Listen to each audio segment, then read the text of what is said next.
How you going, guys? Tony Angus here with another tip for managing conflict and aggression as part of the Telling It Like It Is series. And I'm down here at one of my favourite parks, Binnack Park, near home.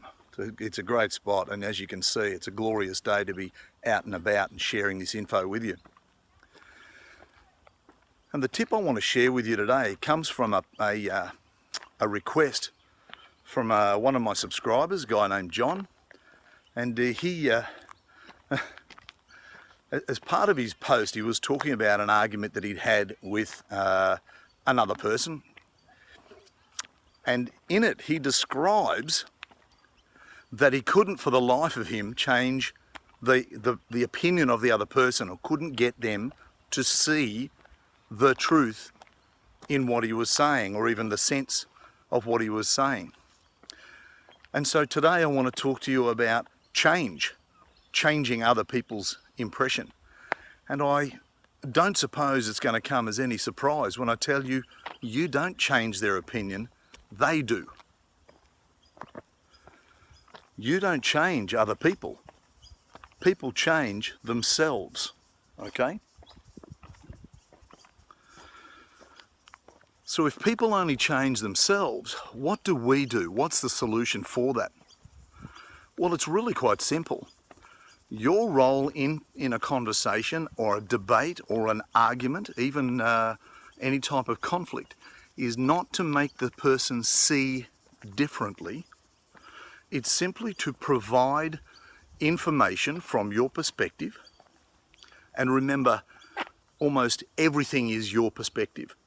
And if you want to take a look at a previous post of mine where I talk about reality, what you'll find in that previous post, we talk about reality, and you have to understand that reality is everybody's perception. It's not the reality. There isn't one reality. What it is a series of perceptions that create our understanding of life. Well, that's the same for them as well. So they have an understanding of the world, not as it is, as they view it. But so do you. And so changing their perspective to suit yours may not even be right. Well, don't forget, you might be wrong. I mean, you've got to consider that in any time you're in a dialogue with somebody. You might be incorrect. In my face-to-face training with some client groups, I will often put up on the projector screen, I display an image of an optical illusion. And you've all seen optical illusion, so this is not going to be news to you. But it's a static image. In other words, it's not moving. But the way the image is painted makes it look like the image is swimming. All of the components of the image move in and out of each other. And I quite often ask the group, does it look like this image is moving? And 100% of the time they say yes.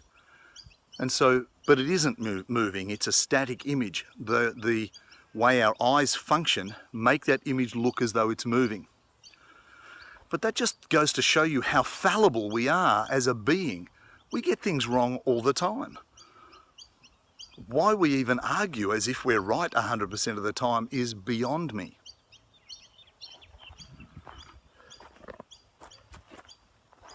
So what do we do? What's the solution? Well, I want you to think about parceling your communication first in a way that's acceptable to the listener. And you'll remember in a previous post I talk about delivery and how it's important that we fit our communication, we fit it to the ear of the listener, not to suit ourselves but to suit them. So that's the first thing. And how do we do that? We make sure it's polite. Make sure it's balanced, make sure it's mature, make sure it's well thought out and it's delivered in an appropriate manner. And we push that to them and we just say, not verbalise, but the message is, these are my thoughts about this, have at it. If that information is firstly acceptable to them, so they're not offended by the way you've delivered it, and secondly has some merit, then they might mull over that. They might chew over that in their own time. And that's how you create change. You give them information, they take it away, and they change themselves. They're not going to change because you force them to. In fact, you will find the more you try and force your opinions onto others, the more dogmatic they become about staying in their current position. Good on you guys. Once again, if this information has been of any use to you, hit like and hit share. And don't forget to subscribe and belong to this community. It's a growing community of people who want to learn to communicate and get along with others better. And I would like to think that eventually everyone would belong to the community. If there's anything you'd like me to discuss, or if you'd like to argue a point, fantastic. All right, take care and be safe, and I look forward to chatting with you again on the next post. Take care, guys.